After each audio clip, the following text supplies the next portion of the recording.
வணக்கம். நட்புடன் உங்களோட மனநல சேவை. ஹலோ. வணக்கம் சார், சொல்லுங்க. மேடம், அதாவது ஆ, எனக்கு எனக்கு கொஞ்சம் மனசு சரியில்லை, அதான் கால் பண்ணியிருக்கேன். சொல்லுங்க சார். ஓகே. இப்போ வந்து நம்மள ரொம்ப மைண்டை டிஸ்டர்ப் பண்ணிட்டு எல்லாருமே போகிறாங்க வராங்க. நம்ம கிட்ட ம், பேசலனாலும் நம்மளை பற்றி அவதூறு பேசுகிறாங்க, யோசிக்கிறாங்க. ம், அது அவங்க கண்டினியூவஸாக 24 மணி நேரமும் அதே பண்ணிட்டு இருக்காங்க, பல வருஷமாக பண்ணிட்டு இருக்காங்க. ஓ, இப்படி பண்ணி நமக்கு வந்து குடைச்சல் கொடுத்து நமக்கு வாழவே பிடிக்க மாட்டேங்குது. ஏன்னா நம்ம இங்கேருந்து போக முடியாது. ஒரு வீடு வாசல் அமைச்சுக்கிட்டாச்சு. இங்கே நமக்கு இந்த மாதிரி கொலீக்ஸ் இருக்காங்கன்னா ஓகே, சரிப்பட்டு வராதுன்னு ஒன்றும் மேக்ஸிமம் நம்மளே வந்து அங்கே சஸ்டன் ஆக முடியாது. ரொம்ப முத்தி ஓகே. போச்சுன்னா வெளியில் ரிசைன் பண்ணிட்டு வந்துடுவேன். நான் அப்படி தான் வந்தேன். ம், பட் இப்போ நம்ம வந்து வீடு வந்து சொந்த வீடாகி போச்சு. ஸோ நெய்பர்ஸ் வந்து ரொம்ப டாக்ஸிக்காக இருக்காங்க. நைட்டும் பகலுமா எனக்கு சம்மந்தப்பட்டதை யோசிச்சுக்கிட்டே இருக்காங்க. நம்மளை தாழ்த்தி தாழ்த்தி யோசிச்சு அவங்க வசந்துடுறாங்க. அவங்க இப்படியே ம். வந்து இத்தனை வருஷமா யோசிச்சு வாழ்ந்து அவங்களுக்கு வாழ்க்கை நல்லா ஓடிடுச்சு. ஓகே, உங்க பேர் என்னன்னு தெரிஞ்சுக்கலாமா சார்? என் பேரு ஹரிபிரசாத். ஹரி பிரசாத். ஓகே, ம். ஓகே. ஸோ இதுக்கு முன்னாடி கால் பண்ணிருக்கீங்களா இங்க? பண்ணியிருக்கேன். சரி. ஸோ உங்களோட நெய்பர்ஸ் இப்போ வந்து ரொம்ப ட்ரபிள் பண்றாங்களா உங்கள? அதாவது ட்ரபிள் பண்றாங்கன்னா என்ன, இதுக்கு முன்னாடி வந்து பிசிக்கலாவே அசால்ட் பண்ணியிருக்காங்க, மென்டலாவும் அசால்ட் பண்ணுவாங்க. நம்ம வீட்டு முன்னாடியே வந்து தேவையில்லாம கத்தி கத்தி பேசுறது, இல்லைன்னா வந்து ரொம்ப டிஸ்டர்பன்ஸ். உங்களுக்கு அது வேணுட்டுமே பண்றாங்கன்னு தெரியுது. பட் ஆனா போய் கேட்டாலும் சண்டைக்கு வருவாங்க. இந்த மாதிரி ஆ. நிறைய ப்ராப்ளம்ஸ் நான் ஃபேஸ் பண்ணியிருக்கேன். அப்படி நான் போய் கேட்க கேட்க வந்து எல்லாரும் சேர்ந்து அடிச்சிருக்காங்க. அந்த மாதிரிலாம் வந்து எனக்கு வந்து என்னுடைய உதடு வந்து கிழிஞ்சு போச்சு ஒரு தடவை, அந்த மாதிரி அவங்க அடிச்சதுல. அப்படிங்களா? Okay, okay. இந்த மாதிரி ஏகப்பட்ட ப்ராப்ளம்ஸ் நான் ஃபேஸ் பண்ணியிருக்கேன். அப்புறம் நடு ரோட்டில் எல்லாருமே வந்து ஒரு மாதிரி நான் ஒருத்தன், அவங்க எல்லாரும் சேர்ந்து நம்ம அடிக்கிறாங்க. நான் அந்த மாதிரி 4-5 தடவை அடி வாங்கியிருக்கேன். இந்த வீட்டுக்கு வந்து 8 வருஷம் ஆகுது. ஓகே. பட் அவங்க வந்து போயிட்டு போயிட்டு ஒன்று கூடி பேசுகிறாங்க. எதுக்கு இப்படி ஓகே. பேசுகிறீங்கன்னு கேட்டாலே போதும் அப்படின்னு சொல்லிட்டு ம், அவங்க எல்லாம் சேர்ந்து ஒரு மாதிரி புள்ளி பண்ணுறாங்க. இத்தனைக்கும் எனக்கு பிரச்சனை பண்ணதில் மேக்ஸிமம் இத்தனைக்கும் வாடகை வீட்டில் இருந்தவங்க. ம். ஓகே, புரியுது. ஆமாம். அது ஏன் அப்படி பண்ணுறாங்கன்னே தெரியல. நான் வெளியில் சாப்பிட எங்கேயோ போயிருந்தேன். அப்போ எனக்கு பிரச்சனை சரி. பண்ணி ம், அவங்கெல்லாம் ஆக்சுவலி இவங்க இந்த மாதிரிலாம் வந்து நம்மள ஸ்ட்ரெஸ் கொடுக்கறதுனால நான் என்ன பண்ணுறது ஏது பண்ணுறதுன்னு தெரியாமல் நமக்கு ரிலேட்டிவ்ஸாவது வேணும். அதனால ம். எனக்கு யாருமே இல்லாமல் போயிடுவாங்கன்னு நான் பயந்தேன். அது பயந்த மாதிரியே தான் ஆகிப்போச்சு. நமக்கு நமக்கு நாளைக்கு வந்து எல்லாத்துக்கும் அட்லீஸ்ட் யாராவது ஒருத்தர் பெரியவங்கன்னு இருந்தால் தான் நமக்கு மரியாதை அப்படின்னு சொல்லிட்டு நான் நினச்சேன். ஆ, சரி. அதனால பார்த்தீங்கன்னா இதில் வந்து ஒரு கல்ப்ரிட்டு எங்கள் அம்மா கிட்ட வளர்ந்தவ, என்னை விட 13 வயசு பெரியவ. ம். அவ வந்து பார்த்தீங்கன்னா அவ புருஷனுக்காக என்கிட்ட லோன்ஸ் மேலே லோன்ஸ் போட்டு 26 லட்சத்தை ம். பேங்க்கில் வாங்கி ஆட்டையை போட்டுட்டு அதுங்க என்னை அவதூறு பேசிட்டு ஆப்ஸ்கண்ட் ஆயிடுச்சுங்க. ஓகே, புரியுது. இப்போ அந்த அத்தனை லட்ச ரூபாய் லோன்ஸும் நான் அவங்களுக்கு கொடுக்க காரணம் நெய்பர்ஸ் சரியில்லையே, அட்லீஸ்ட் இவங்களாவது கடைசி வரையும் நம்ம கூட இருப்பாங்க அப்படின்னு ம். சொல்லிட்டு நான் நினச்சேன். எனக்கு இன்னும் கல்யாணம் ஆகலை. சரி, எல்லாத்துக்கும் நம்ம வந்து பெரியவங்க ரிலேட்டிவ்ஸ்னு கேட்பாங்க. நான் தனியாலாம் வந்து ம். இவ்வளோ தூரம் சாதிச்சிட்டேன். நான் மெட்ராஸ்க்கு ஒன்றுமே இல்லாமல் வந்து படித்தேன், முன்னுக்கு வந்தேன், வீடு வாசல் அமைச்சிக்கிட்டேன். எல்லாமே என் உழைப்பில் நடந்துருச்சு. ம். பட் ஆனால் இந்த கல்யாணம் பண்ணுற இடத்துல வந்து தெரியல, எனக்கு இதுக்கப்புறம் எனக்கு ஒன்றுமே பிடிக்கல. எனக்கு மைண்டே ரொம்ப அப்செட்டாக இருக்குது. எனக்கு கல்யாணம்னு ஒன்று தேடிக்கிட்டு இருக்கேன். அது அமையாத வரையும் சந்தோஷம். பட் ஏன் அப்படி நினைக்கிறீங்க? இல்லைப்பா, அது ஆக்சுவலாக ரொம்ப வந்து சாடிஸ்டிக்காக இருக்குது உலகம். ஓகே. சோ ஏன்னா இது உங்களோட மேரிட்டல் லைஃப் அஃபெக்ட் பண்ணணும்னு நினைக்கிறீங்களா? இல்லை, ஆல்ரெடி வந்து நம்ம எவ்வளோதான் நம்ம எத்தனை வருஷமா 2015 இருந்து நான் பார்த்துக்கிட்டு இருக்கேன். இப்போ இவங்களுக்கு நான் கடனை வாங்கி கொடுத்தேன் இல்லையா, அந்த கடனை நான் மல்லு கட்டி நான் என்னுடைய என்னுடைய சேவிங்ஸ் எல்லாம் பிரேக் பண்ணி நான் கடனை தீர்த்தேன். ஓ, ஓகே.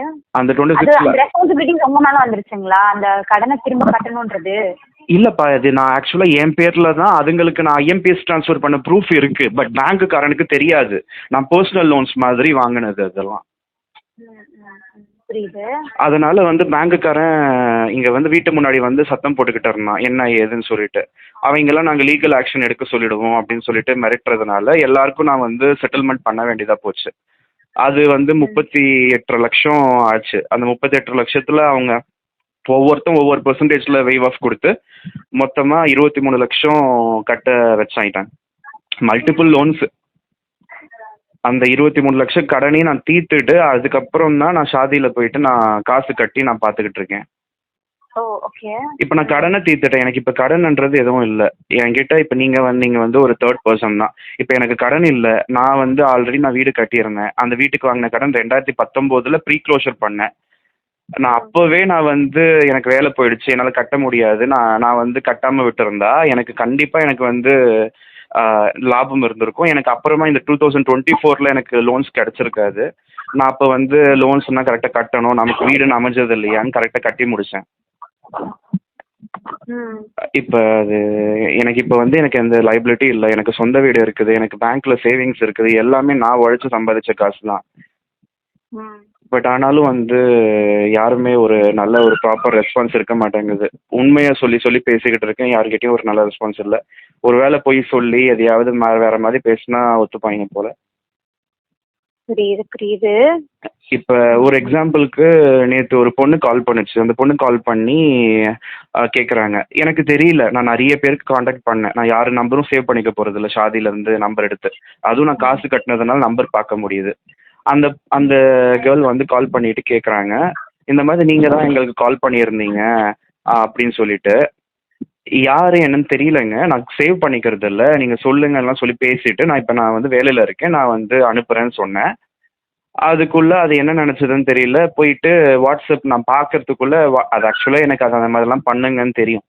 இது எங்கே இந்த மாதிரி ஏதாவது டெலிட் பண்ணிட்டு போயிட போகுதுன்னு சொல்லிட்டு நான் மேலேருந்து ஸ்வைப் பண்ணி நான் பார்க்காம ஸ்க்ரீன்ஷாட் எடுத்து வச்சிருந்தேன். அதில் அந்த ஷாதி ஐடி இருந்தது. நான் என் கிளாஸ் நான் எடுத்துட்டு இருக்கேன், அதை முடிச்சுட்டு நான் போய் பார்த்தா டெலிட்ல இருக்கு, டெலிட் ஃபார் எவர்ன்னு கொடுத்துருச்சு போல. அதுக்கப்புறம் அந்த நம்பர் நான் அந்த ஐடி நான் ஸ்க்ரீன்ஷாட் எடுத்தேன் இல்லையா, பட் என்னால் எப்படி வியூகிக்க முடியுது இவங்க இந்த மாதிரி டெலிட் பண்ணுவாங்கன்னு. அந்த ஐடியை வச்சு நான் பார்த்தேன், அது ஆல்ரெடி நான் பிளாக் பண்ணியிருக்கேன். நான் பிளாக் பண்ணதுக்கான ரீசன், அவங்க நம்பருக்கு கால் பண்ண அவங்க சிஸ்டர் எடுத்தாங்க. அவங்க சிஸ்டர் சொன்னாங்க, நான் இப்போ நான் ஒர்க்கில் இருக்கேன், எனக்கு கொஞ்சம் பிஸியாக இருக்குது, நான் சாயந்தரம் உங்களுக்கு நான் ரிப்ளை கொடுக்குறேனே அப்படின்னு சொல்லிட்டு சொன்னாங்க. உங்களோட டீட்டெயில்ஸ்லாம் அனுப்புங்க சொன்னாங்க, நான் அனுப்பியிருக்கேன். அப்புறமா சாயந்தரம் எனக்கு எஸ்எம்எஸில் ஒரு மெசேஜ் வருது, ஹாரோஸ்கோப் நாட் மேட்சிங்னு. ஸோ ஹாரோஸ்கோப் நாட் மேட்சிங்கன்னா அதை நான் பிளாக் பண்ணிட்டு தானே போவேன், அதனால நான் பிளாக் பண்ணி வச்சுருக்கேன். இந்த பொண்ணு மறுபடியும் ஃபோன் பண்ணி அது என்னடான்னா அதுக்கு எனக்கு கால் பண்ணி, என்ன மென்டலாக இதுங்க, நான் பிளாக் பண்ணேன்னா அது ஹாரோஸ்கோப்பு மேட்ச் ஆகலை, அதனால தான் பிளாக் பண்ணேன். இது எனக்கு கால் பண்ணி உங்களோட டீட்டெயில்ஸ்லாம் அனுப்புங்க, என்னுடைய டீட்டெயில்ஸ் நான் அனுப்புகிறேன், என்னுடைய ஷாதி ஐடி இதுன்னு எல்லாமே அனுப்பியிருக்கு. அதுக்கப்புறம் ஒரு 10 நிமிஷம் கூட பொறுமை இருக்காதா? அது பாட்டு டெலிட் பண்ணிவிட்டு கால் பண்ணாலும் கட் பண்ணிவிட்டு பிளாக் பண்ணிவிட்டு போகுதுங்க. புரியுது புரியுது. எவ்வளோ சாடிஸ்டிக்காக இருக்குதுங்க பாருங்க. அப்புறமா இன்னொருத்தன் வந்தான். இன்னொருத்தன் அவனுக்கு இங்க யாரும் இல்லையாமா, எங்கேயோ வலசர பக்கமா இப்போ போரூரோ எங்கேயோ பல்லு சரி பண்ணணுமாமா. அந்த ஆளு திருத்தணி, அதனால அவ்வளோ தூரம் டிராவல் பண்றதுக்கு நான் உங்க வீட்டில் தங்கிக்கிறேன்னு சொல்லிட்டு 2 நாள் 3 நாள் டேரா போட்டுட்டான். டேரா போட்டுட்டு வா வெளியில போய் சாப்பிடலான்னு கூட்டிட்டு போறது, 2 நாள் ஃபுல் அண்ட் ஃபுல் அவனுக்கும் சேர்த்து நான் செலவு பண்ணிட்டு இருக்கேன். நான் ஒரு 50 ரூபாய் 70 ரூபாய்க்கு சாப்பிட்றேன், அவன் என்னது சிக்கன் பிரியாணி, அந்த பிரியாணி இந்த பிரியாணி 130 ரூபா 100 ரூபாய்க்கு ஃப்ரெஷ் ஜூஸ் அது இதுன்னு வாங்கி குடிச்சிக்கிட்டே இருக்கான். எல்லாத்துக்கும் நான் ஸ்கேன் பண்ணணுமா. அப்படி நான் பண்ணி அவனுக்கு மட்டுமே 450 ரூபா 2 நாள், அதாவது 1.5 நாள் சாப்பிட்டதுக்கு மொத்தமாக 840 ரூபாய் செலவாயிருக்கு. அவனுக்கு மட்டுமே சாப்பிட்டது 450 ரூபாய் ஆயிருக்கு. நான் மறுநாள் மறுபடியும் சொல்கிறான், நான் சமைச்சிக்கலாம்னு சொன்னேன், 2 நாள் சமைச்சு சாப்பிடாம எனக்கு கஷ்டமாக இருக்குது, இப்படியே டெய்லி வெளில போய் சாப்பிட்டா 1000 கணக்கில் ஆகுது இல்லையான்னா அப்படின்னு சொல்லிட்டு கூட்டிகிட்டு போயிட்டான். மறுநாள் எனக்கு என்னவோ தெரியல, என்னுடைய ஸ்கேன் ஒர்க் ஆகலை. நான் 70 ரூபாய்க்கு நான் பிரேக்ஃபாஸ்ட்டு சாப்பிட்டேன், அவன் 50 ரூபாய்க்கு சாப்பிட்டான், மொத்தமாக 120 ரூபா. அப்போ இவன் என்ன தெரியுமா பண்ணுறான், அங்கே எங்கே கடைக்கெல்லாம் வரானோ அங்கே வரவங்க கிட்டலாம் அப்படியே சிரிச்சு சிரிச்சு பேசி, அவங்க எப்படியும் இவன் யாருன்னே தெரியாது. அந்த கடையில் நான் இதுக்கு முன்னாடி 3 தடவை 4 தடவைலாம் நான் சாப்பிட்டுருக்கேன், என்கிட்ட கூட அப்படி நல்லா பேச மாட்டேங்கிறாங்க. அவங்க 2 பேருக்கு மென்டல் சிங்க் ஆகிடுது. அவங்க காசிப் பேசுகிறாங்க, நம்மளை ஹர்ட் பண்ணுற மாதிரி தாட்ஸ் இருக்குது, ஒரு மாதிரி நம்மளை இளனமாக பார்த்து அவனுக்கு மரியாதை கொடுத்து பேசுகிறாங்க. புரியுதா? ஒரு மாதிரி நம்மளை டாமினேட் பண்ணுறாங்க எல்லாரும். அப்புறமா இங்க நான் ஸ்கேன் பண்ண முடியல, போலாமான்னு சொல்றேன். இங்க பாருங்க ஸ்கேன் ஆகல, எனக்கு ஏதோ ப்ராப்ளம் இருக்குதுன்னா அதுல போய் பாரு இதுல போய் பாருன்னு சொல்லிட்டு அவன் கதால வந்துட்டு இருக்கான். இல்லங்க இதுல எல்லாமே இது யூடியூப் லைவ்ல ஃப்ரெண்ட் ஆனவன் ஒருத்தன். அவன் வந்து ரொம்ப நாள் கால் பண்ணி மொக்க போட்டுக்கிட்டு இருந்தான். Okay okay. அவனுக்கு வந்து இங்க வீடு எல்லாம் பார்க்கணும்னு வந்து இருக்கணும்னு சொல்லிட்டு வந்து 2-3 நாள் இருந்துட்டு போயிட்டான். சரி. இப்ப அவன் வந்து அந்த 120 என்னால ஸ்கேன் பண்ண முடியல, அது ப்ராப்ளம் ஆகுது, நீங்க கொடுத்துருங்கன்னு சொன்னேன். அப்ப அந்த ஒரு செகண்ட் அவன் மூஞ்ச வேகறது பார்க்கணுமே, அவனுக்கு நான் 120 ரூபாய் செலவு வச்சுட்டேன். அப்புறமா அவன் ஆட்டிட்டு போயிட்டு அவன் கார்ல இருந்து அந்த 150-500 ரூபாய் எடுத்துட்டு வந்து கொடுக்குறான். கொடுக்கறப்ப ஒரு என்னவோ அவங்க யோசிக்கிறாங்களா பேசுறாங்களான்னு தெரியல. அது என்னவோ இந்த ஆள் வீடு இடிக்க போறாங்களா, அது என்னவோ யோசிக்கிறாங்களா பேசுறாங்கன்னு தெரியல. அதாவது இவன் வந்து அவன் 50 ரூபாய்க்கு சாப்பிட்டான்ல, 70 ரூபாய் தானே. நானே வந்து நான் அப்புறமா கணக்கு போட்டா 450 ரூபாய்க்கு அவன் தின்னு இருக்கான்.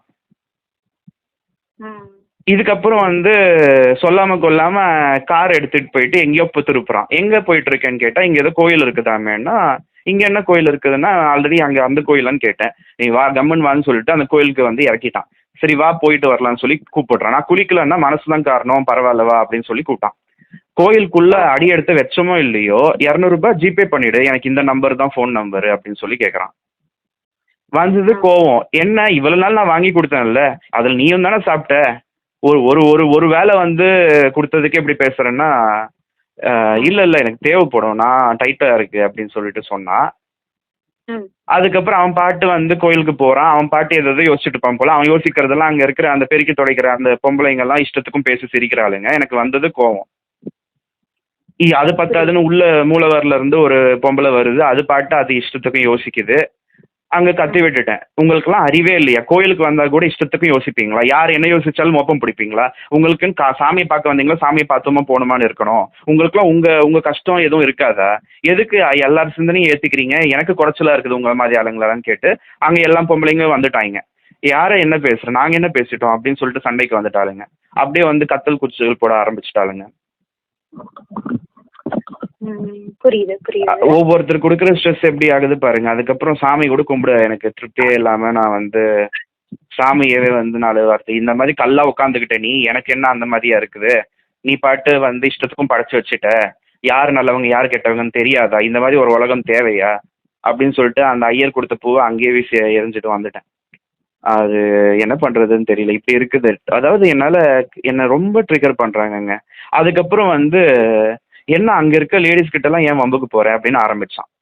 ஏங்க 2 நாளா நீங்க இருக்கீங்க, இஷ்டத்துக்கும் நீங்க யோசிக்கிறீங்க, இஷ்டத்துக்கும் வந்து எல்லார்கிட்டயும் வந்து ஒண்ணு கூடி கொஞ்சம் குழாவுறீங்க. அப்படி நான் கேட்கல. எல்லாரும் வந்து மிங்கிள் ஆகிட்டு எனக்கு வந்து ஹர்ட் பண்ணிக்கிட்டே இருக்கீங்க. ஒரு 2 நாள் உங்களை வச்சு சமாளிக்கிறது கஷ்டமா இருக்குது. ஒரு கல்யாணம் பண்ணிக்காம இருக்கிறது நல்லது போல, அமையாம இருக்கிறது நல்லது போலன்னு சொல்லிட்டு இருந்தேன். அதுக்கப்புறம் கேட்டேன், ஏங்க இத்தனை நாள் நான் எது கேட்டாலும் வாங்கி கொடுத்தேன், அது கணக்கு கூட போடலையே. அதுவும் இல்லாம உங்களால எனக்கு என் வேலை தான் கெட்டு போச்சு, உங்களுக்கு எல்லாம் பேசிக்கிட்டு இருந்தா அது இதுன்னு பேசி மறுபடியும் ப்ளேம் பண்றான். என்னதான் ப்ளேம் பண்றானே தவிர, உங்க வீட்டுக்கு ஒருத்தன் வந்தான்னா நீங்க தான் அவனுக்கு வேணும்ன்றதெல்லாம் வாங்கி கொடுத்து அவனை திருப்தி பண்ணணும், அதுதான் உங்களுக்கு புண்ணியம். நீங்க பாவம் செய்றீங்க, நான் என்ன பண்ண முடியும்னு கேக்குறாங்க. ஒருவேளை அவன் வந்து ஸ்கேன் பண்ணதுக்கு இத்தனை பேச்சு பேசுறான். அப்படியே வந்து அதை அப்படியே பில்ட் பண்ணிக்கிட்டே போறான். அதுக்கப்புறம் இன்னொரு கோயில் கிட்ட வந்துட்டு, எப்ப நான் வரல கோயிலுக்கு, நீ பாட்டி இஷ்டத்துக்கும் யோசிப்பா, அவன் இஷ்டத்துக்கும் பேசுவான், என்னால முடியாது, நீ போயிட்டு வான்னு சொல்லிட்டு நான் கார்ல உட்காந்துக்கிட்டு இருந்தேன்.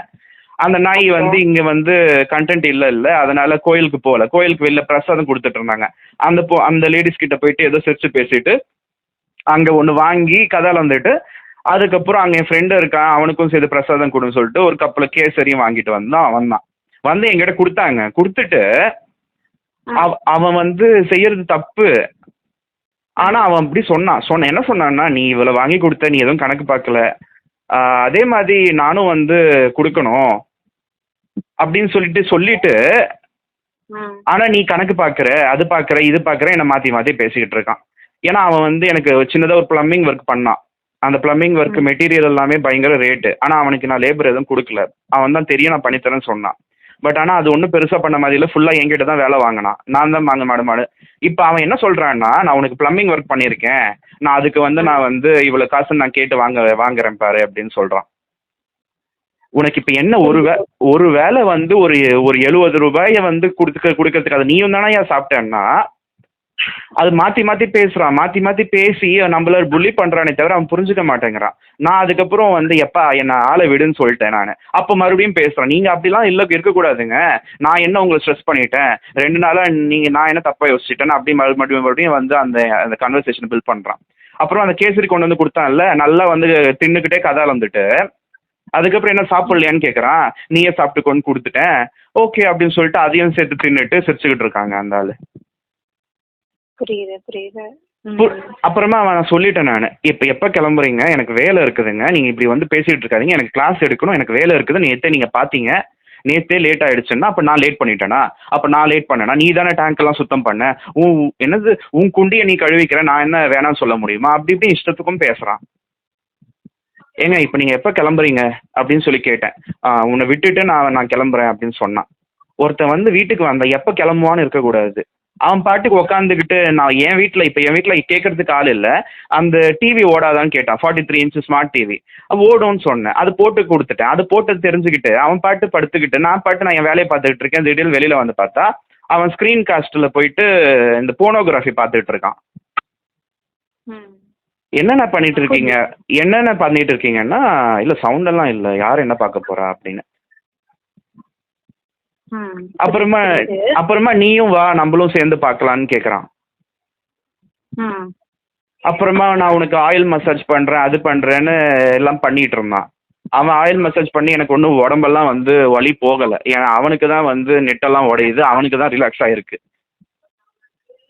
என்ன கான்செப்டே தெரியல. அதுக்கப்புறம் அவங்க நம்மக்கிட்ட வேற எதையும் எதிர்பார்க்குறாங்க, நம்ம அதை செய்யலை. அவங்களுக்கு நான் வந்து ஒரு வேளை அவன் ஸ்கேன் பண்ண முடிஞ்சிருந்தா பண்ணிட்டு இருப்பேங்க, தலைவலி. புரியுது. அது இங்கே வந்துட்டான்ல, இங்கே நெய்பர்ஸோட மைண்ட் வாய்ஸ் எல்லாம் ஏற்றிக்கிட்டு அதையே அவனும் யோசிச்சுக்கிட்டு இருக்கான். அவன் யோசிக்கிறது எல்லாரும் பேசுகிறாங்க, ஒரே டார்ச்சராக இருக்குது எங்கே போனாலும் இவங்கெல்லாம். நான் என்ன பண்ணணும் இவங்களுக்கு நடுவில், ரொம்ப கஷ்டமாக ரொம்ப சிக்கலாக இருக்குதுங்க. இதெல்லாம் வந்து வெளியில் சொன்னால் அட போடா பைத்தியக்காரன்னு சொல்லுவாங்க. இது பைத்தியக்காரத்தனம் கிடையாது. இவங்கெல்லாம் வந்து பிளான் பண்ணி நம்மளை வந்து மைண்ட் லெவலில் டார்ச்சர் பண்ணுறாங்க. புரியுது சார், புரியுது. அது எனக்கு ரொம்ப கஷ்டமாக இருக்குங்க. அப்புறமா ஆப்போசிட்டில் ஒருத்தர் கன்ஸ்ட்ரக்ஷன் பண்ணுறாரு அத்தனோண்டு இடத்த. இப்போ அந்த இடத்தையுமே அவர் வந்து இங்கே நான் இருக்கிறேன்றதுனால ஏதாவது வாங்கி கட்டிட்டு இருக்காருன்னு தெரில. கேட்டால் அந்த ஆள் வந்து இதுக்கு முன்னாடியே பல வருஷத்துக்கு முன்னாடி நான் வந்து அப்ராடில் ஒர்க் பண்ணிட்டு இருக்கப்பவே இங்கே வந்து எல்லாம் கதை பேசியிருப்பாங்க போல. அப்போ எல்லாரோட தாட்ஸும் பல வருஷமா இந்த ஆள் பிச்சைக்காரன் என்னென்னவோ இதே மாதிரி தான் பேசுகிறாங்க. இந்த ஆள் வீடு இடிக்க போகிறோம், 10 லட்சம் போகும், இந்த மாதிரி அவங்க அப்படியே சிரிச்சுக்கிட்டே பேசி பேசி பேசி ஒரு மாதிரி யோசிக்க வைக்கிறாங்க. அந்த கன்ஸ்ட்ரக்ஷன் லேபர்ஸும் ஒரு நிமிஷத்துக்கு 100 யோசிக்கிறாங்க எனக்கு கெடுதல். இங்கே ஆப்போசிட்டில் ஒரு ஃபேமிலி இருக்குது, அவங்க அடங்கவே மாட்டேங்கிறாங்க, அவங்க மைண்ட் வாய்ஸ் ஓயவே மாட்டேங்குது. ஃப்ரீலான்சரா $100 வரும், ஹரி வீடு இடிக்க போகிறோம், இப்படியே ஏதாவது குடைச்சல் கொடுக்குற மாதிரி வந்து யோசிச்சுக்கிட்டே இருக்காங்க. புரியுது. எங்க போறது என்ன பண்ணிக்கிறதுனே தெரிய மாட்டேங்குது. ஓகே சார், இப்போ என்ன நடந்தா பெட்டரா இருக்கும் நீங்க நினைக்கிறீங்க? என்ன நடந்தா பெட்டரா இருக்கும்னு தெரியலையேப்பா. எனக்கு இப்போ வந்து எனக்கு யார் மேலேயுமே கான்ஃபிடென்ட் இல்லை. இப்போ இவங்க வந்து காசை ஏமாத்திட்டு ஓடிட்டாங்க. காசு கொடுத்தாவது உறவு நிற்கும்னு நினைச்சோம், உறவும் நிக்கல. இப்போ அந்த உறவு மட்டும்தான் போச்சான்னா அப்படியும் கிடையாது. அவ வந்து காசும் ஏமாத்திட்டு எல்லா உறவுக்காரங்க கிட்டயும் வந்து என்ன சொல்லி வச்சான்னு தெரியல. இல்லைன்னா நான் வந்து புலம்புனல்ல இந்த மாதிரி காசு ஏமாத்திட்டான்னு. அதனால இப்போ எல்லாருமே என்னை வந்து அவாய்ட் பண்ணிட்டு பிளாக் பண்ணிட்டு நம்ம கால் பண்ணா கூட எடுக்காம அவ்வளோதான் விட்டுட்டாங்க. ஆனால் என்னுடைய யூடியூப் சேனல் மூலமாக என்னுடைய அப்டேட்ஸ் எல்லாம் பார்த்துப்பாங்க, இன்னும் உயிரோடு தான் இருக்கேன் நான். மற்றபடி யாரும் வந்து நம்மளுக்கு அவங்க என்ன பண்ணுறாங்க என்ன கொடுக்குறாங்க எனக்கு தெரியாது. இப்போ வந்து நிஜமாவே எனக்கு ஏதாவது ஆச்சுன்னா கூட நமக்கு வந்து நம்ம அன்கான்ஷியஸாக இருக்கப்ப நமக்கு செய்யறதுக்கு கூட நான் அது இல்லை, அனாதை போனமாக தான் போகணும். இப்போ இருக்கிற இதில் பார்த்தா எனக்கு நாமினி யார் பேரையும் அப்டேட் பண்ணுறதுக்கும் இல்லை. ஒரு எல்ஐசி வந்து கட்டணுமானே டவுட்டாக இருக்குது. இப்போ யாருமே இல்லாதப்ப நம்ம கட்டி யாருக்கு? பேரண்ட்ஸ்லாம் எங்க இருக்காங்க?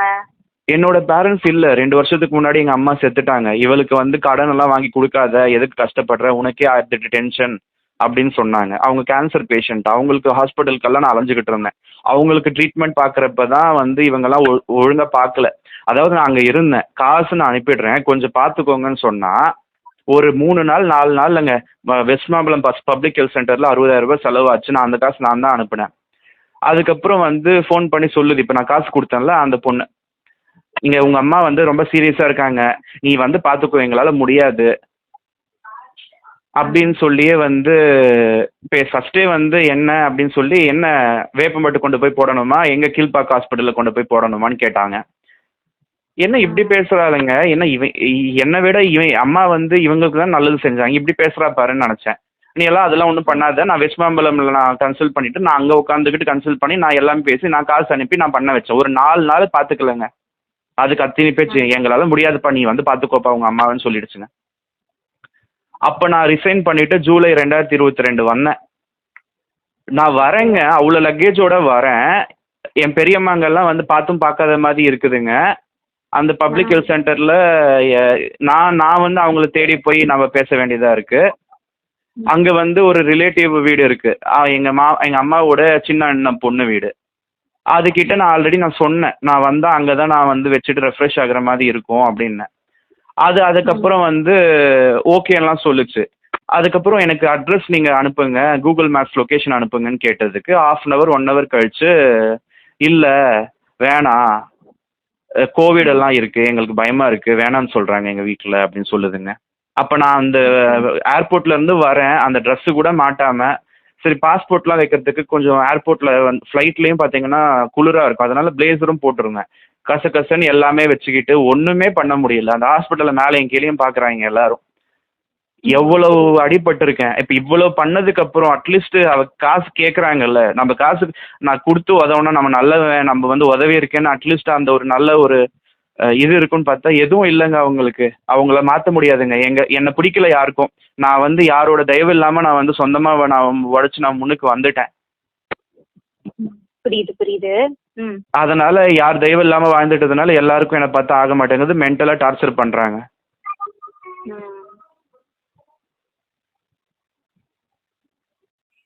ஒரு இப்போ கல்யாணம் பண்ற ஒரு கன்றாவி கருமாதிக்காக இது வந்து அந்த கசின் அந்த மூதேவிக்கும் அவ புருஷனுக்கும் வந்து அத்தனை லட்ச ரூபாய் கொடுத்து அது இன்னும் கூட சுருட்டிட்டு போலான்னு பார்த்தாங்க. அப்போ வந்து என்ன இன்னும் கூட கேட்க கொடுத்துக்கிட்டே இருக்கணுமா, எங்கள் லோன் கூட இல்லைன்னா, லோன் இல்லைன்னா என்னடா உங்ககிட்ட சேவிங்ஸ் ஏதாவது வந்து அதை எடுத்துட்டாடா, கடைசி ஒரு 7 லட்சம்டா, அந்த 7 லட்சம் இருந்தால் நாங்கள் வந்து முன்னுக்கு வந்துடுவோம். இதே தான் ஃபர்ஸ்ட்ல இருந்து. கொஞ்சம் கூட வாய் கூசாம வந்து ஆட்டோவில் வந்து இறங்கி பிச்சை கேட்டுச்சுங்க. எப்போ இதுக்கு மேலே வந்து நான் கொடுக்க மாட்டேன், நீ எல்லாம் கேட்டுக்கிட்டே இரு, நீ ஆல்ரெடி வாங்கின கடனையே நான் எப்படி அடைக்க போகிறேன்னு தெரியல, அதுக்குமே நான் தான் அடைச்சு தான் ஆகணும் அப்படின்னு சொல்லி சொன்னேன். அட்லீஸ்ட் ஹவுஸ் ஓனர் திட்டுவார், அட்லீஸ்ட் கிரெடிட் கார்டில் ஏதாவது ஸ்வைப் பண்ணி கொடு அப்படி இப்படின்லாம் கேட்டுட்டு போச்சுங்க. அன்னைக்கு போச்சுங்க, அவ்வளோதான். ஆட்டோவில் வந்து இறங்குச்சுங்க. நான் வந்து பார்த்தா அதுக்கப்புறம் நடந்துக்கிட்டு போச்சுங்க. போனதுங்க போச்சுங்களா, அங்கே கூட போயிட்டு ரயில்வே ஸ்டேஷனில் ட்ரெயினில் ஏதாவது அடிபட்டு சாகலை. நமக்கு அப்படி தோணுது, இதுங்க என்ன இது, அதுக்கு நான் பயந்து ஏதாவது பண்ணிக்க போதுங்க, பாவம்னு நான் பார்த்து கொடுத்தேன். நான் அவங்க சாகணும்னு நான் என்றைக்கும் நான் நினச்சி பார்த்ததில்ல. நான் சொல்கிறேன், இப்போ அது எல்லாமே வந்து பெரியம்மாங்கெல்லாம் ஒன்று கூடிக்கிட்டு இப்போ அவங்க வந்து அங்கே பெரியம்மாவுக்கு கவர்மெண்ட்டில் வீடு கிடச்சிருக்கு, அந்த ஹவுசிங் போர்டு வீடு மாதிரி நெல்லூரில், அந்த ஆந்திரா கவர்மெண்ட் கொடுத்துருக்கு, அந்த வீட்டில் வந்து தங்க வச்சுட்டாங்க. இப்போ அது நான் எங்கன்னு நான் போய் தேடுவேன், அது வந்து காம்ப்ளெக்ஸாக இருக்குது. அதில் போயிட்டு இந்த மாதிரி என்னை ஏமாற்றிட்டாங்க, இவங்க இங்கே இருக்காங்களான்னு அங்கே இருக்கவங்க கிட்டலாம் கேட்டால் ஒரு ஹாஃப் டேல கண்டுபிடிச்சிடலாம். இப்போ நான் போய் கண்டுபிடிச்சி நான் என்ன பேசி என்ன ஆக போகுது? என்னை ஏமாற்றிட்டு போனவங்களுக்கு ஒரு ஓசியில் ஒரு வீடும் கிடச்சி போச்சு, ஃப்ளாட்டு, அதுவும் 350 ஸ்கொயர் ஃபீட் 1 BHK ஃப்ளாட்டு.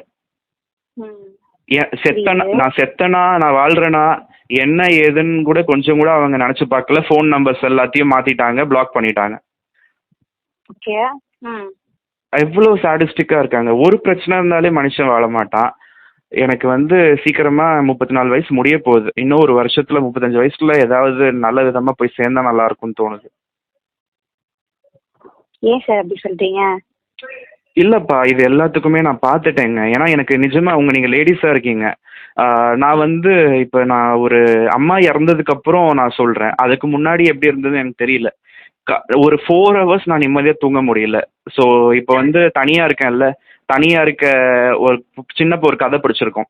தனியாக இருக்க ஆடையோ மாடையோ ஈஸியாக வந்து நம்ம அந்த இது புலி வேட்டையாயிடும், அந்த மாதிரி எல்லா பக்கமும் எல்லாரும் வந்து யோசிச்சுக்கிட்டே இருக்காங்க. அதனால அதுல நான் தூங்குறேன். ஆனா வந்து எனக்கு உடம்பு வலியா தான் இருக்கு காலையில எழுந்துக்கிறப்ப ஏதாவது ஒரு டிஸ்டர்பன்ஸ் அவங்க தாட் ப்ராசஸே தான் என்னை எழுப்புது. அப்படிங்களா? புரியுது புரியுது. அதுவும் இல்லாம எனக்கு வந்து நான் உங்ககிட்ட எப்படி சொல்லுவேன், காலையில எழுந்துக்கிட்டா விரைப்புத்தன்மை இருக்கணும். அப்பதான் நான் நிம்மதியா தூங்க எழுந்த மாதிரி. அன்னைக்கு நான் திருவண்ணாமலை கோயிலுக்கு போயிட்டு வந்தேன். என்னால முடியல. எல்லாத்தையும் நான் மறந்துட்டு என்ன நடந்தா நடந்துட்டு போட்டுன்னு சொல்லிட்டு நான் தூங்கிட்டேன். ஏன்னா 2 நாளா தூங்கல. அப்ப வந்து ஒரு 5 மணி நேரம் தூங்கி எழுந்து அதுக்கப்புறம் ஒரு 9 மணி நேரம் தூங்கி இருக்கேன். அந்த மாதிரி தூங்கி எழுந்தப்ப காலையில கொஞ்சம் ஃப்ரெஷ்ஷா இருந்தது. அப்ப நமக்கு ஒன்றும் அந்த மாதிரி ப்ராப்ளம்லாம் இல்லை. நமக்கு வந்து எரெக்டைல் டிஸ்ஃபங்க்ஷன் எல்லாம் இல்லை. பட் இருந்தாலும் நான் மென்டலாக ஃபிசிக்கலாக நான் ரொம்ப வந்து நான் அப்யூசஸ்க்கு ஆளாயிருக்கேன். இது கண்டிப்பாக வந்து ஃப்யூச்சருக்கு நல்லதுக்கு இல்லை. ஏன்னா ரொம்ப அடிப்பட்ட ஒருத்தன் ஃப்யூச்சரில் வந்து அவங்களும் புரிஞ்சுக்காம நம்மளை டார்ச்சர் பண்ணாங்கன்னா, இப்போ ஒரு 2 நாளில் வந்து எப்போ வேணாங்க நீங்களே நல்லவங்களா இருந்துக்கோங்க, நான் கெட்டவன் தான், நான் தான் வந்து உங்ககிட்ட வந்து சாப்பிட்டுட்டேன், நான் காசு அனுப்பிடுறேன், உங்கள் ஸ்கேன் அனுப்புங்க, நீங்கள் என்ன அனுப்ப சொல்கிறீங்களோ நான் அனுப்பிடுறேன், தயவு செஞ்சு என்னை வீட்டில் கொண்டு போய் விடுங்க, நீங்கள் கொஞ்சம் கிளம்புங்கன்னு சொன்னேன். ஒரு 2 நாள் தாக்கு பிடிக்க முடியல. அவங்கள வந்து அவங்க பேசுறது தான் வந்து வேத வாக்குன்னு பேசுகிறாங்க, மாற்றி மாற்றி பேசுகிறாங்க. எனக்கு இது பயமாக இருக்குது. இதெல்லாம் வந்து முன்னாடி இப்போ அது கண்டிப்பாக கல்யாணம் ஆகுன்றது டவுட்டாக இருக்குது. அட்லீஸ்ட் நான் சமைச்சு சாப்பிட்டுட்டு இருக்கேன் அரைக்குறையா. அட்லீஸ்ட் அதையாவது நான் நிம்மதியாக செஞ்சுக்கிட்டு நான் இருக்கிறதுக்கு சுற்றி முற்றி இருக்கவங்க அவங்க பேச்செல்லாம் வந்து சரிப்பட்டு வர மாட்டேங்குது. புரியுது. அதுதான் எனக்கு இதெல்லாமே வந்து ஒரு ரொம்ப கன்ஃபியூசிங்காக இருக்குது. அது பத்தாதான் நேற்று இங்கேருந்து போனவன் ஏதாவது என் நம்பர் யார்கிட்டயாவது கொடுத்து என்னை ஏதாவது கொஞ்சம் புள்ளி பண்ண சொல்லியிருக்கானு தெரியல. வாட்ஸ்அப்பில் வந்து ஹாய்னு அனுப்புனா, நானும் ஹாய்னு அனுப்புனேன். அதுக்கப்புறம் சர்வீஸ் அவைலபிள் அப்படின்னு கேட்குறான். நான் வந்து என்ன யார் ரெஃபர் பண்ணா, நான் என்ன கோர்ஸுக்காக கேட்குறீங்கன்னு சொல்லி நான் கேட்டேன். அதுக்கப்புறம் ரொம்ப நேரம் கழிச்சு ராங் நம்பர்னு சொல்கிறான். அவங்க எனக்கு தெரிஞ்சு என்னை பற்றி ஏதாவது இல்லாதது போல. இப்போ எனக்கு வந்து அவன் ஆயில் மெசேஜ்லாம் பண்ணிட்டு போனான், ஓகேவா? அப்புறமா எதையாவது அவன் அப்படியே மாற்றி சொல்லியிருந்திருப்பான். அதனால இவங்க வந்து இந்த மாதிரி பண்ணுறாங்க. என்ன சர்வீஸ் அவைலபிளானா நான் ஒரு மாதிரி டபுள் மீனிங்காக இருக்கா இல்லையா? நான் இன்னைக்கு கால் பண்ணுறேன், கட் பண்ணிட்டாங்க. நானும் வந்து பிளாக் பண்ணி விட்டுட்டேன். அவன் ராங் நம்பர்னு சொல்லிட்டான். ஆனால் எனக்கு மனசு கேட்கல. யார் என்னன்னு கேட்டு பார்ப்போன்னா கட் பண்ணிட்டான். ரொம்ப சாடிஸ்டிக்காக இருக்காங்க உலகத்தில் எல்லாரும்.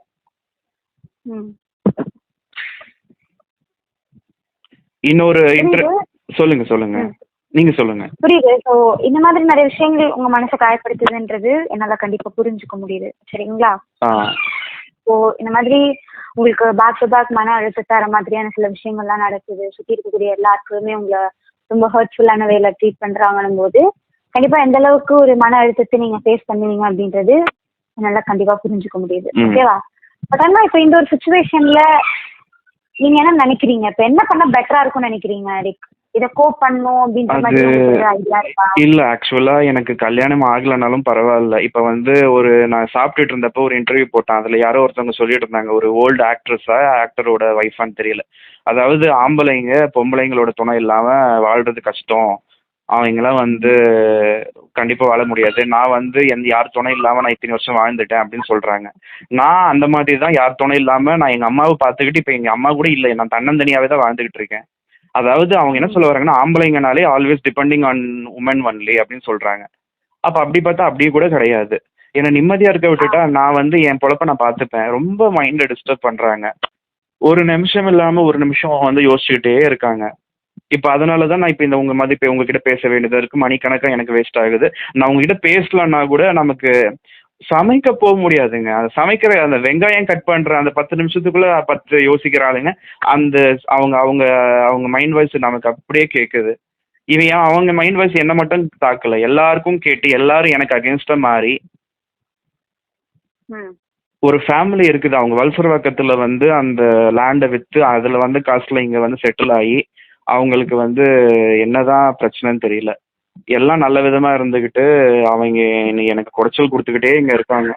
அவங்க இங்க இருந்து காலி பண்ணிட்டு போகணும். இல்லைன்னா அவங்க பண்ற டார்ச்சருக்கு அந்த பையன் அவங்க அம்மா யோசிக்கிறா, அவங்க பையன் யோசிக்கிறான். அந்த பையனுக்கு என்னை விட சின்ன பையன், என்னை வெறுப்பேற்றுற மாதிரி அவங்க அம்மாக்காரி வந்து என்னை டாமினேட் பண்ணி என்னை கெட்டவனை ஆக்கி சம்மந்தி கிட்ட பேசுறப்ப கூட என்னை மனசுல கஷ்டப்படுத்திக்கிட்டே பேசி பேசி கல்யாணம் பண்ணி வச்சது.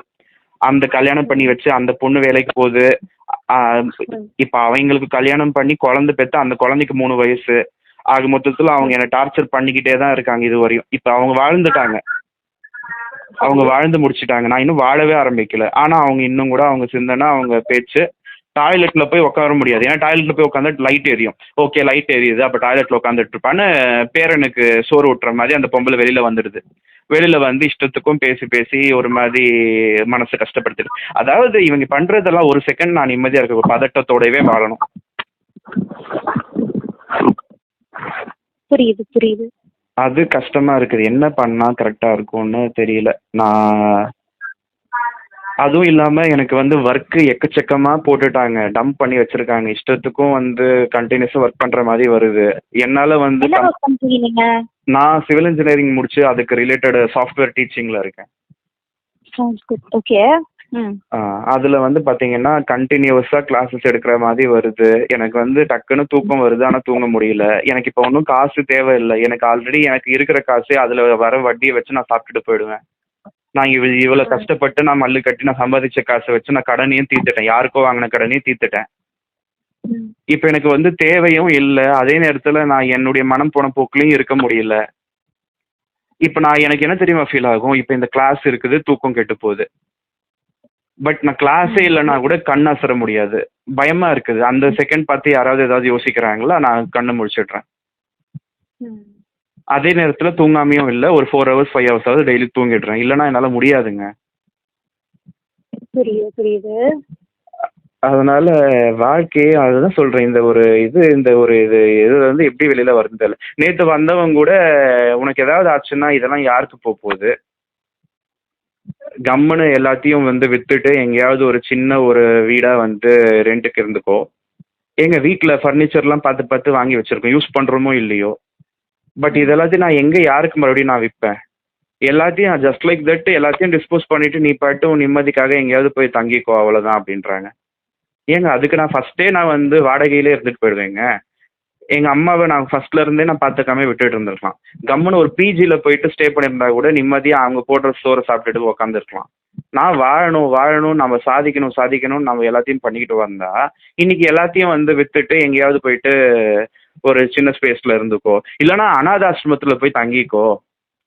உனக்கு அந்த மாதிரி ஆசிரமம் இருக்குது, அதுல வந்து ரூமும் இருக்கும், எல்லாம் இருக்கும், ரொம்ப நாமினல் காஸ்ட். இப்பவே எனக்கு நான் 34 வயசு கூட ஆகல, எவன் என்ன மாதிரி சஜஷன் கொடுக்குறான் பாருங்க.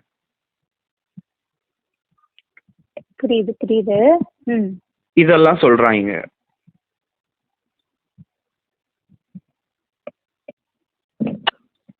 ஓகே. சோ சுத்தி இருக்கக்கூடிய ஆட்கள் இந்த மாதிரி எல்லாம் சில சஜஷன்ஸ் கொடுக்குறாங்க அப்படின்னு நீங்க சொல்றீங்க இல்லைங்களா? ஆமா. அதை எடுத்துக்கிறதுக்கான ஒரு மைண்ட் செட் அது எல்லாமே தாண்டி உங்களுக்கு அதுல விருப்பம் இல்லை அப்படின்றத நீங்க சொல்றீங்க இல்லையா? இல்ல விருப்பம் இல்லைன்னு இல்லைங்க, இவங்க சொல்றது நானே யோசிச்சதுதான். இப்ப வந்து உடம்பு வந்து ஓரளவுக்கு முடியுது, ஒருவேளை தெம்பு இல்லை, நமக்கே ஏதாவது நோய் நொடி வந்துருச்சு, நம்ம படுத்த படுக்கை ஆயிட்டாலும் கஷ்டம், யாரும் பார்க்க மாட்டாங்க. அப்ப அந்த மாதிரி நேரத்துல கம்பெனி இந்த மாதிரி இவங்க சொன்னதுதான் நான் நினைச்சேன். அது இவங்க இப்பவே சொல்றாங்க. அதுக்கு எதுக்குங்க இவ்வளவு கஷ்டப்பட்டு, யாருக்காக உழைச்சோம்? அப்புறமா வந்து நீ உன் கசினுக்கு அந்த லாவண்யாக்கு கொடுத்த காசை பத்தி எல்லாம் பேசவே பேசாது, அது முடிஞ்சு போச்சு, அது திருப்பி வரப்போறதும் இல்லை. நீ அதையே எல்லார்கிட்டையும் பேசி பேசி பேசி எல்லாரையும் டென்ஷன் ஆக்குற. அந்த கதையவே நீ மறந்துடு, நீ கொடுத்ததும் வந்து மறந்துடு, அவங்க வாங்கினதும் மறந்துட்டாங்க அப்படின்னு சொல்றாங்க.